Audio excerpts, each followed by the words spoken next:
श्रीमद् भागवतम स्कंद प्रथम अध्याय 18 ब्राह्मण बालक द्वारा महाराज परीक्षित को शाप। श्लोक संख्या 46। धर्मपालो नरपति स तु सम्राट बृहत्सवा साक्षान् महाभागवतो राजर्षि हयमेदयात् श्रुतुट श्रमयुतो दीनो नैवास्मच्चापरं हति। धर्मपाल धर्म का रक्षक, नरपति राजा, स व तु लेकिन, सम्राट बृहत अत्यधिक, श्रवाह प्रसिद्ध, साक्षात प्रत्यक्ष रूप से, महाभागवत उच्च कोटि का भगवद भक्त, राज ऋषि राजाओं में साधु, हय मेघयाट अश्वमेघ यज्ञ करने वाला,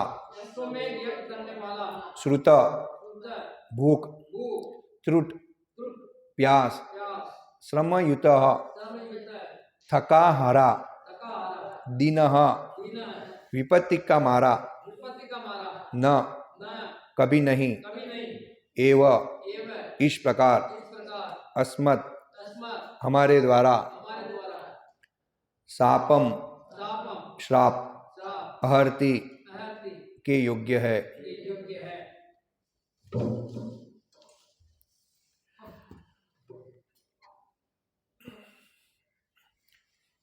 अनुवाद एवं तात्पर्य श्री श्रीमदेशी भक्तिवेदांत स्वामी प्रभुपाद के द्वारा। सम्राट परीक्षित एक पवित्र राजा है। वे अत्यंत प्रसिद्ध है और उच्च कोटि के भगवत भक्त है। वे राजाओं में संत राजर्षि है और उन्होंने अनेक अश्वमेघ यज्ञ किए हैं।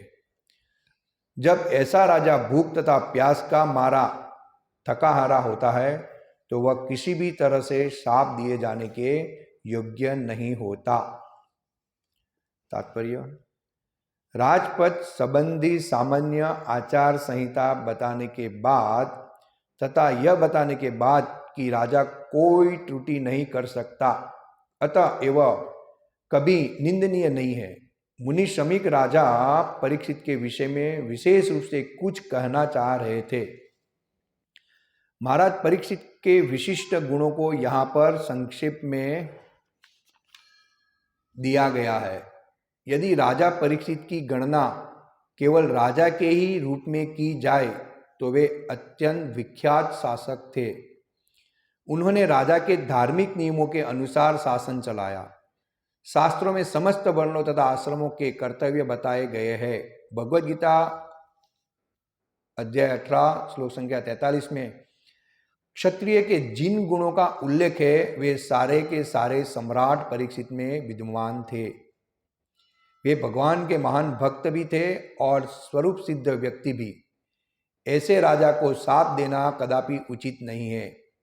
जब वह भूख और प्यास से थका मादा हो, इस तरह समीक ऋषि ने सब तरह से स्वीकार किया कि महाराज परीक्षित को अत्यंत अन्यायपूर्वक शाप दिया गया। यदि भी सारे ब्राह्मण इस घटना से दूर थे, फिर भी उस ब्राह्मण बालक के बचकाना कार्य ने सारे विश्व की स्थिति बदल दी थी। इस प्रकार ब्राह्मण ऋषि समीक ने संसार की उत्तम व्यवस्था के अधपतन का सारा उत्तरदायित्व ग्रहण किया। ओम अज्ञानतिमिरन्धस्य ज्ञानांजनशलाकया चक्षुरुन्मीलितं तस्मै श्री गुरुवे नमः। नमो विष्णुपादाय कृष्ण पृष्ठाय भूतले श्रीमद् भक्ति विकास स्वामी महाराज इति नामिने। नमो विष्णुपादाय कृष्ण पृष्ठाय भूतले श्रीमद् भक्ति वेदांत स्वामी इति नामिने। नमस्ते सारस्वती देवी गौरवाणी प्रचारे निर्विशेष शून्यवादी पाच्य देश देतारिणे। वंदे अहम श्री गुरुः श्रीयुतपदकमलं श्री गुरुन् वैष्णववाच श्री रूपं साग्रजातं सहगण रघुनाथाविदं तं सजीवनं साद्वैतम सावधूतम परिजन सहित कृष्ण चैतन्य देवम श्री राधा कृष्ण पादन सहगण ललिता श्री विशाखान्वितान च। हे कृष्ण करुणा सिंधु दीनबंधो जगतपते गोपेश गोपिका कांतम राधा कांतम नमस्तुते। तप्त कांचम गौरांगी राधे वृंदावनेश्वरी वृषभानुसुते देवी प्रणमामि हरिप्रिये। वाञ्छा कल्पतरुभ्यश्च कृपा सिन्धुभ्येव च पतितानां पावनेभ्यो वैष्णवेभ्यो नमो नमः। श्री कृष्ण चैतन्य प्रभु नित्यानंद श्री अद्वैत गदाधर श्रीवासादि गौर भक्तवृंद। हरे कृष्ण कृष्ण कृष्ण हरे हरे, हरे राम राम राम हरे हरे। हरे कृष्ण। तो श्रीमद् भागवतम स्कंद प्रथम अध्याय 18 श्लोक संख्या 46 का हम अध्ययन कर रहे हैं, श्रवण कर रहे हैं। ब्राह्मण बालक द्वारा महाराज परीक्षित को साप यहाँ अध्याय चल रहा है। अगले श्लोक में हमने देखा तदाय धर्म प्रविलीयते नृणाम। उस समय सामान्य लोग जाति वर्ण तथा समाज व्यवस्था आश्रम के गुणात्मक कार्यों के रूप में प्रगतिशील सभ्यता के मार्ग से तथा वैदिक आदर्शों से धीरे धीरे गिर जाएंगे। इस प्रकार वे इंद्रिय तृप्ति के निमित्त आर्थिक विकास के प्रति अधिक आकृष्ट हो गए, जिसके फलस्वरूप कुत्तों तथा बंदरों के स्तर की अवांछित जनसंख्या को बढ़ावा मिलेगा। तो कैसे एक राजा का, धर्मपरायण राजा का अगर शासन नहीं हो तो अर्थव्यवस्था कैसे पूरी बिगड़ जाती है।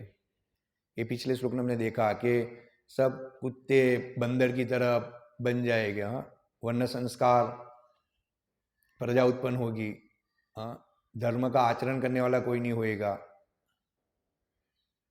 और सब अधर्मी होएंगे। आगे देखा हमने कि स्त्रियां भी लूट जाएंगे, स्त्रियों को भी लूट लेंगे। तो एक धर्मपरायण राजा और क्षत्रिय राजा नहीं हो तो ये सब ऐसी हालत होती है। वर्ण और आश्रम का कोई शासन नहीं रहता है, वर्ण आश्रम का पालन कोई नहीं करता है और लोग कैसे जन्म मृत्यु में फंसते हैं और पूरा असुर की तरह इस राज्य में सब व्यवस्था करते हैं अगर धर्मपरायण राजा नहीं हो तो। फिर यहाँ पे इस श्लोक में बताया गया है धर्मपालो नरपति शतु सम्राट बृहच्चवा। धर्मपाल, धर्म का रक्षक। शमीक ऋषि यहाँ पे बता रहे हैं कि राजा परीक्षित धर्मपाल के धर्म का रक्षक करने वाला था। ऐसा नहीं कि खाली प्रजा का ही रक्षक कर रहा है, प्रजा को फैसिलिटी दे रहा है, यानी कि सुविधा दे रहे है, ऐसा नहीं। धर्मपालक रक्षक यानी कि जो राज्य में जनता है, जो लोग रह रहे उसके हाथ के नीचे, वो सबको धर्मपरायण बनाते थे। कैसे धर्म और वर्ण और आश्रम की व्यवस्था करने का, ये सब महाराज परीक्षित के राज में संभव था। तो ये था धर्मपरायण राजा। नरपति राजा स व तू लेकिन सम्राट।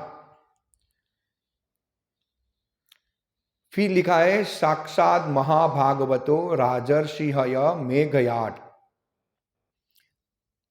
साक्षात प्रत्येक रूप से महाभागवत उच्च कोटि का भगवत भक्त था। यहाँ पे भागवत में लिखते हैं सुखदेव गोस्वामी महाराज के महाराज परीक्षित राजा तो थे, क्षत्रिय थे, धर्मपालक भी थे, लेकिन भगवान कृष्ण के उच्च कोटि के भक्त थे। इसलिए वो सब जानते थे राजा अगर भक्त रहता है तो उसे पता रहता है कि राज्य की व्यवस्था और उसका शासन कैसे करना चाहिए। और साधु गुरु को आदर देता है, उसकी सलाह लेता है और इसके विपरीत आज कलयुग में राजा भगवत भक्त तो छोड़ो, भक्त ही नहीं है। हाँ, पता ही नहीं है भक्ति क्या है। जब राजा ही भक्त नहीं हो तो प्रजा को भक्ति में कैसे लाएंगे? हाँ, और धर्म का रक्षक यानी कि वो धर्म का रक्षा भी कैसे कर पाएगा? जब तक राजा भक्त नहीं बनता है तब तक उसको पता ही नहीं चलता है वर्ण और आश्रम क्या है, धर्म क्या है। हाँ, प्रजा का कल्याण में कैसे कर सकता हूं। विकास करने से प्रजा का कल्याण नहीं होगा। प्रजा का वास्तविक कल्याण है कि उसका आत्म कल्याण किया जाए। हाँ, राज्य में शांति व्यवस्था स्थापित की जाए। लेकिन वर्णाश्रम धर्म का पालन नहीं हो रहा हो, राजा महाभगवत नहीं हो, भक्त नहीं हो, तो ये सब संभव नहीं है, असंभव है, असंभव। और फिर यहां पे लिखते हैं राजर्षि हय मेघयाट, हय मेघयाट अश्वमेघ यज्ञ करने वाले, यानी कि राजा परीक्षित ने कई अश्वमेघ यज्ञ किए थे। हाँ, ये श्रमिक ऋषि बता रहे हैं कि कोई परीक्षित महाराज कोई साधारण राजा नहीं है। हाँ, कितने अश्वमेघ यज्ञ, अश्वमेघ यज्ञ करना यानी कि एक जो घोड़ा रहता है, हिंदी में घोड़ा ही बोला जाता है ना उसको। हाँ, उसको छोड़ा जाता है। हाँ, पूरा विश्व में महाराज परीक्षित तो पूरे सम्राट है, पूरे विश्व के सम्राट थे। हाँ, और आज के राजा यहाँ पे प्रभुपाद आगे के श्लोक में बताते हैं कि इस पूरा विश्व में अलग अलग राजा हो गए। हाँ, भारत का अलग है, चीन का अलग है, यूके का अलग है। तो तब ऐसा नहीं था। और यहाँ पूरा विश्व का पूरे एक ही राजा था, सम्राट, और उसके नीचे सब राजा राज्य में शासन कर रहे थे, सबको अलग अलग। तो घोड़ा छोड़ा जाता है और उस पर चुनौती होती है कि अगर परीक्षित महाराज राजसूय यज्ञ कर रहे हैं, अगर इसको कोई किसी को कोई दिक्कत हो, कोई प्रॉब्लम हो कि इसको विश्व का सम्राट स्वीकारना पसंद नहीं है, तो वो घोड़े को पकड़ के वो चुनौती स्वीकार करता है। तो आप सोचिए कि ये पूरा विश्व में भ्रमण करता है ये घोड़ा, लेकिन सब लोग जानते हैं कि परीक्षित महाराज क्या थे? धर्मपरायण थे। धर्म पालो नरपति, धर्म का रक्षक करने वाला राजा था। तो और इसी तरह पूरा विश्व में शांति रहेगी, तो कोई वो घोड़े को छूने की हिम्मत भी नहीं कर रहा था। और उस टाइम पे सबको पता था कि धर्म क्या है। और ऐसे कैसे कितने यज्ञ कर डाले। यहां पे लिखते हैं कि राजर्षि और उन्होंने अनेक अश्वमेघ यज्ञ की, एक यज्ञ नहीं अनेक अश्वमेघ।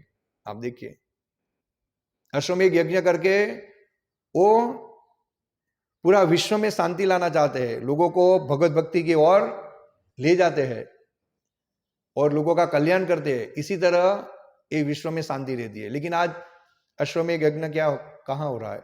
अश्वमेघ यज्ञ कलयुग में तो संभव ही नहीं है। हाँ, कलयुग में खाली संभव है हरे नाम हरे नाम हरे नाम हवे केवलम, कलो नास्ते नास्ते नास्ते गतिरन्यथा।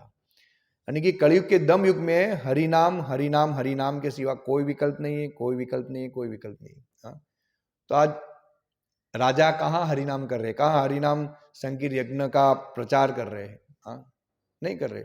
अगर कलयुग में इतना भी करे तो भी थोड़ी बहुत शांति आएगी, थोड़े बहुत भक्त बनेंगे। हाँ, वो काम आज कर रहे इस्कॉन के भक्त। हाँ, और एशी भक्तिवेदांत स्वामी प्रभुपाद जो इस्कॉन के संस्थापक आचार्य, हाँ, ये पूरा हरिनाम का पूरा विश्व में प्रचार किया। हाँ, तो ये अश्वमेघ यज्ञ से अभिन्न है, भिन्न नहीं है। हाँ, जो राजा को कार्य करना चाहिए वो आज श्रील प्रभुपाद ने किया है। हाँ, तो बहुत सारे लोग धर्म का प्रचार कर रहे हैं, लेकिन सही है कि जनता को हम धार्मिक बनाए। हाँ, ये चोर लुच्चे लफंगे से हम कैसे बच पाएंगे? राजा प्रयास करता है कि मेरी शासन में सब लोग सुखी रहे, चोरी कम हो जाए, लूटपाट कम हो जाए, मारामारी कम हो जाए। हाँ, धर्म का शासन हो, अधर्म का शासन नहीं हो। लेकिन उसकी विधि क्या है, कैसे लोगों को धर्मपरायण बना जाए, कैसे ये पूरी संस्कृति को बचाया जाए, ये किसी के पास विधि नहीं है, और है तो भी वो अपनाना नहीं चाहते हैं, क्योंकि ये विधि अपनाएंगे तो उसको ऐसा लगेगा भाई मेरा वोट कम हो जाएगा, मैं देश पे शासन कैसे करूंगा, और कर कैसे वसूलत करूंगा, कैसे आगे मैं देश को और बढ़ाऊंगा। लेकिन हम इस तरह देखे जाएंगे तो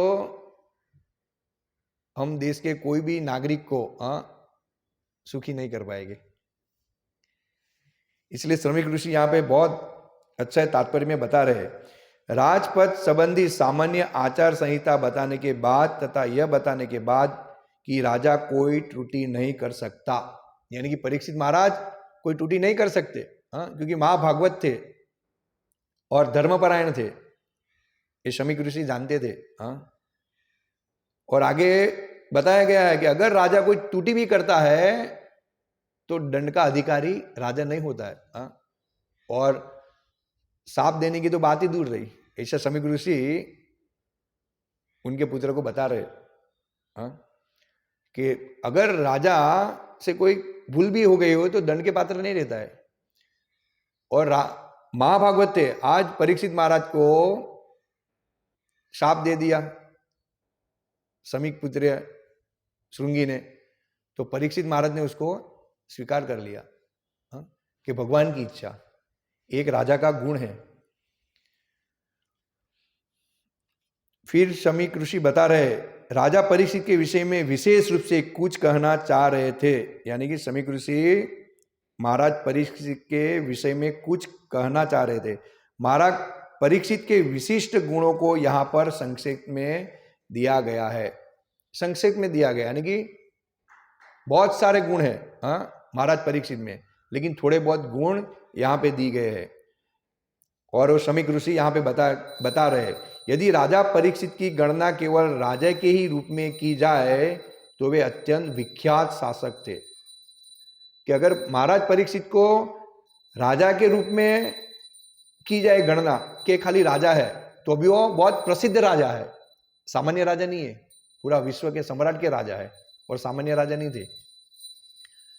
तो वे अत्यंत विख्यात शासक थे जिन्होंने राजा के धार्मिक नियमों के अनुसार शासन चलाया, यानी कि वो राजा ने धार्मिक नियमों के अनुसार शासन चलाया। जो वेदों, शास्त्रों, श्रीमद् भागवतम, भगवद गीता में जो बताया गया है उस हिसाब से महाराज परीक्षित ने ये शासन चलाया है, ये शमीक ऋषि स्वीकार करते हैं। और आगे बहुत दुख व्यक्त कर रहे कि अरे मेरा पुत्र ने एक ऐसा अन्याय कर दिया राजा के साथ में, इतना बड़ा शाप दे दिया बिना सोचे समझे। तो कोई साधारण राजा नहीं थे। शास्त्रों में समस्त वर्णों तथा आश्रमों के कर्तव्य बताए गए हैं। भगवद गीता 18.43 में क्षत्रिय के जिन गुणों का उल्लेख है वे सारे के सारे सम्राट परीक्षित में विद्यमान थे। भगवद गीता 18.43 में लिखते क्षत्रिय का गुण क्या होना चाहिए? शौर्य तेजो धृति दाक्षयम युद्धे चाप्य पलायनम दानमीश्वर भावश्च क्षात्रम कर्म स्वभावजम। क्षत्रिय के गुण है शौर्यम, यानी कि वीरता, वीरता थी। ये कोई साधारण नहीं थे परीक्षित महाराज। एक कली भी राज्य में प्रवेश करना चाहता था, गाय का पैर काटा तो परीक्षित महाराज तलवार रह के खड़े रह गए, और कली ध्रुज रहा है, आप समझो स्वयं कली ध्रुज रहा है। और महाराज परीक्षित एक क्षमा मांग रहा है, सूर्य के रूप में राजा बन बैठा था जो कली, और महाराज परीक्षित उसको बोलते कि मेरे राज्य में तुम नहीं रह सकते हो। तो ये इनकी वीरता थी, तेज शक्ति, पूरे सम्राट के राजा, और सब लोग डर रहे थे कि महाराज परीक्षित के राज्य में चोर लूट या हम और कोई उपद्रव नहीं कर सकते, इतने शक्तिशाली थे पूरे सम्राट के। धैर्य संकल्प, धृति, धृति यानी कि धैर्य संकल्प, धैर्य रखते थे।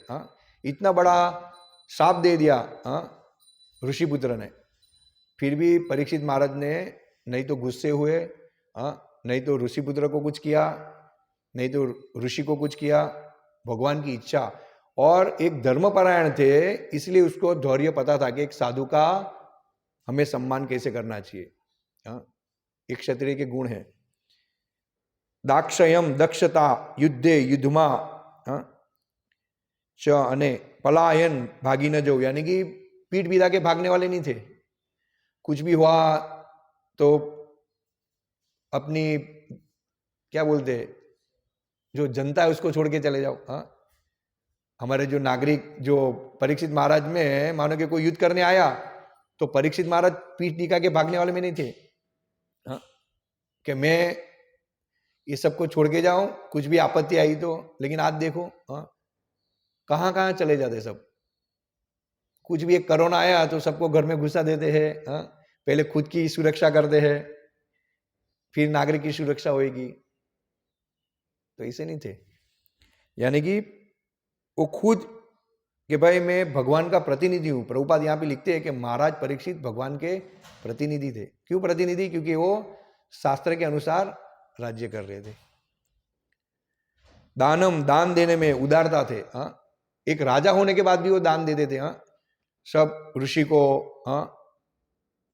पूरे राज्य में जो भी उसके हाथ में जो जनता है, लोग है, सबकी वो रक्षा करते थे। और आज हम किसी को बोले कि भाई हमको प्रचार के लिए जमीन चाहिए, हम राजा के पास जाएंगे, कोई पॉलिटिकल के पास जाएंगे, कोई नेता के पास जाएंगे, तो हमको कोई खड़ा नहीं रखेगा। सब इंद्र दुखने लगे कि कहाँ इसको हम देंगे, नहीं।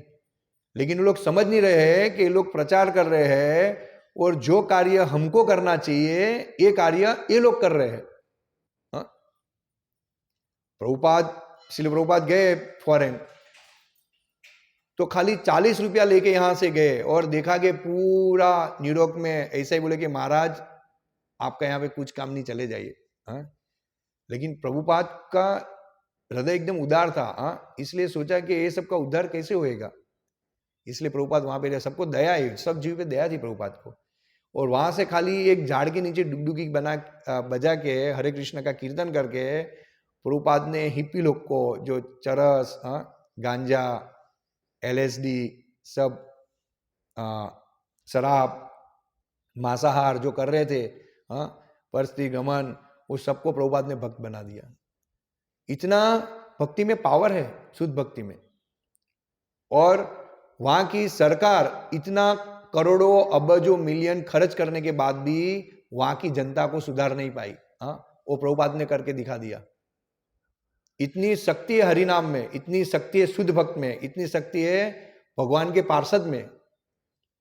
तो ये सीख हर एक राजा को लेनी चाहिए देश को, कि जो जनता को हम इतना करोड़ों रुपया, अबज रुपया खर्च करने से, एक्सपेंस करने से हम हमारी जनता को सुधार नहीं पा रहे, नहीं तो उसको हम कुछ छुड़ा पा रहे।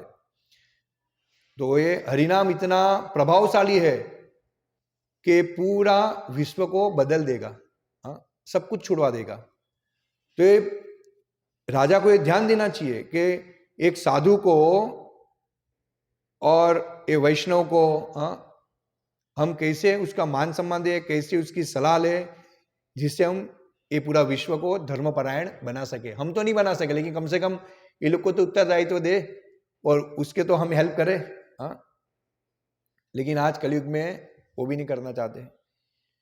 देखो, एक बात टीवी में एडवर्टाइज आती है मैं तो देखता नहीं हूँ टीवी, लेकिन ये डिस्ट्रीब्यूशन में जाते हैं तो हम ज़्यादातर देखते हैं। तो एक बाजू एडवर्टाइज करते हैं कि तम्बाकू मत खाओ, और ऐसे दिखाते हैं कि यहाँ का कैंसर होएगा, मुंह का कैंसर होएगा, गले का होएगा।